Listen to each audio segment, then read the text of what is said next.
Welcome to CNN Student News, your commercial-free source for news for the classroom. I'm Carl Lazouz, and the first story we're covering today involves a man named Kenneth Bae. He's a U.S. citizen. In 2012, he was arrested in North Korea, where he gave tours to people who wanted to visit. Bae was sentenced to 15 years in a North Korean labor camp. We don't know exactly why. North Korea says he was trying to take down the country's government. His mother thinks it might be because Bae is a devout Christian and that he didn't understand the rules of North Korea, an atheist country. On Monday, Bae gave a statement that said he'd committed a serious crime against North Korea.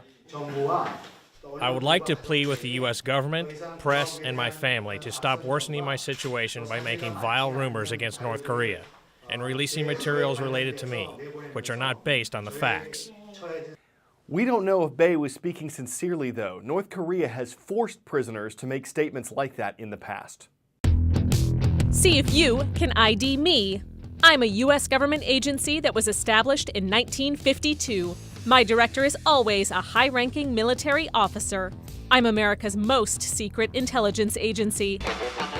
I'm the National Security Agency, responsible for collecting foreign information and keeping U.S. information secure.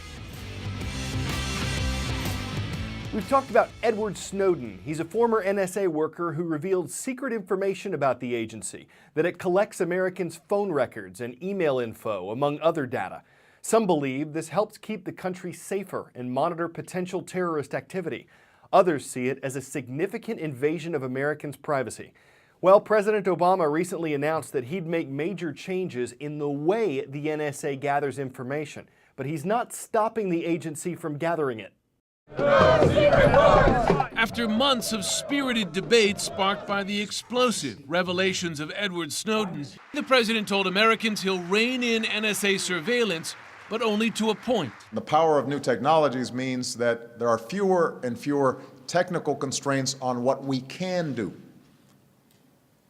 That places a special obligation on us to ask tough questions about what we should do. The most significant changes affect the most controversial surveillance program, the bulk collection of Americans' phone records. Effective immediately, the NSA will need judicial approval before searching the data. The president asked Congress to create a panel of public advocates to counter government search requests. And he asked the Attorney General and intelligence community to explore moving the data out of NSA control. But the bottom line, the program won't necessarily end. They say Wiretap! We say fight back! For the NSA's most ardent critics, that would be a glaring omission. I didn't hear any lessening of the spying on Americans or collecting records of Americans. I heard that, trust me, I'm going to put some more safeguards in place, but I'm going to keep right on collecting every American's records. The president argues that much of the surveillance is just too important to scrap altogether. Not only because I felt that they made us more secure, but also because nothing in that initial review and nothing that I've learned since indicated that our intelligence community has sought to violate the law. So do any of the changes make us less safe? If these programs were stopping huge terrorist attacks, maybe should be more concern. But the fact is that these programs are not.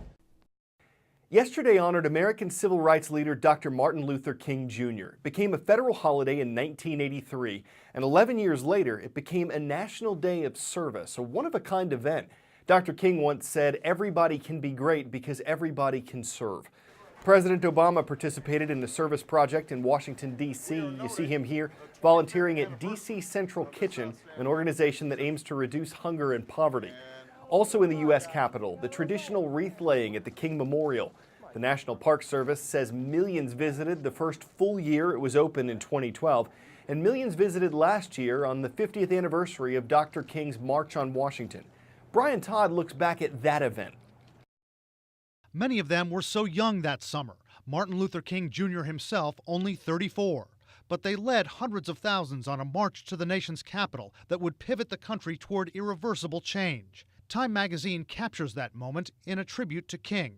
Time editor Radhika Jones says the youth of the key players then was a crucial component in publishing this tribute now. They're still with us. They can tell their own stories.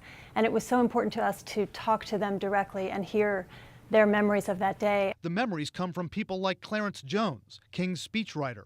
In a testimonial on Time's website, he describes the moment King grabbed his audience. I'm listening to his speech, and as I'm listening, I see that he is reading. Mahalia Jackson interrupted him while he's speaking. Tell him about the dream, Martin. Tell him about the dream. This whole body language changed. And he changed to what I call the Baptist preacher stance. And I say to the person standing next to me, whoever that was, I said, these people don't know it, but they're about ready to go to church. When King's body language changed, so did the speech, and with it, a movement. I have a dream that one day this nation will rise up and live out the true meaning of its creed. We hold these truths to be self-evident, that all men are created equal. Time for the CNN Student News roll call, and this one's for the birds. We mean the Eagles of Edgartown School. They're perched in Edgartown, Massachusetts. We mean the Silverhawks of Lincoln Southwest High School. They're taking flight from Lincoln, Nebraska. And we mean the Redhawks of Liberty High School. They're soaring over Frisco, Texas. Germany, Russia, Canada, Switzerland. All countries associated with winter sports, all countries that have done well in the Olympics bobsled competition. How about Jamaica? The Caribbean country just got word Saturday that it has qualified for next month's Winter Olympics in Russia. But that was just one of the challenges the storied team faced. Get on up! It's bobsled time! Cool running! For the first time in more than a decade, the biggest underdogs in bobsledding have defied the odds and qualified for the Olympic Games. But the Jamaican bobsled team isn't packing their bags just yet. The problem? They need a lot of money, fast. That's why we're looking this funding so that we can fulfill the dream. The team needs to raise as much as $80,000 to cover travel and equipment fees, so they've turned to fundraising websites like CrowdTilt to try and make it happen. In just under 24 hours, the team raised more than $16,000, and donations continue to pour in. We're Jamaican and we believe, it's going to happen, We're not bobsledding yet. Oh, yes, we are. Good! The Jamaicans are among the most famous teams in the sport, due in large part to the popularity of the Disney classic Cool Runnings that chronicled the Olympic journey of the country's first bobsled team. After missing the last two Winter Olympics, the Jamaican bobsledders were determined to qualify for Sochi. This is such a really, really great feeling.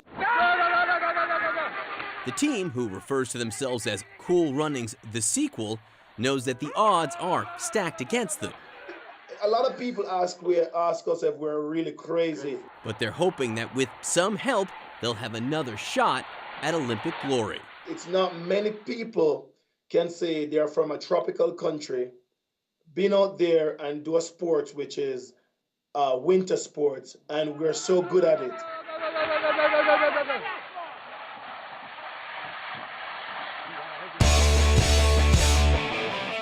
Derek Jenkins hadn't seen his mother in 8 months. She's in the U.S. Air Force and she's been deployed in the Middle East. She got home last week, but she didn't immediately tell Derek. She decided to surprise him at a basketball game while he was playing. So the plan is to call a fake tech on the coach, and then we're going to have Derek go out to the line for 2 free throws, and then that's when we'll have his mom come from behind and then with the surprise. I'm nervous because I don't know what his reaction is going to be. I'm thinking he may say, "Mommy," and give me a hug. We're at a basketball game. His friends are here, girls are here. Maybe he'll cry, but then he'll be mad at me. Oh, that's all right, Derek.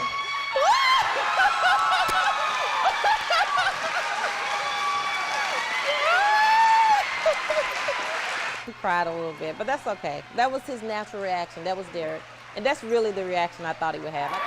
I miss you. She'd missed all of football season and the holidays, so she thought the basketball game was worth a shot. There was nothing foul about it. In the true sense of the word, it was a homecoming game. I'm Carl Azus for CNN Student News.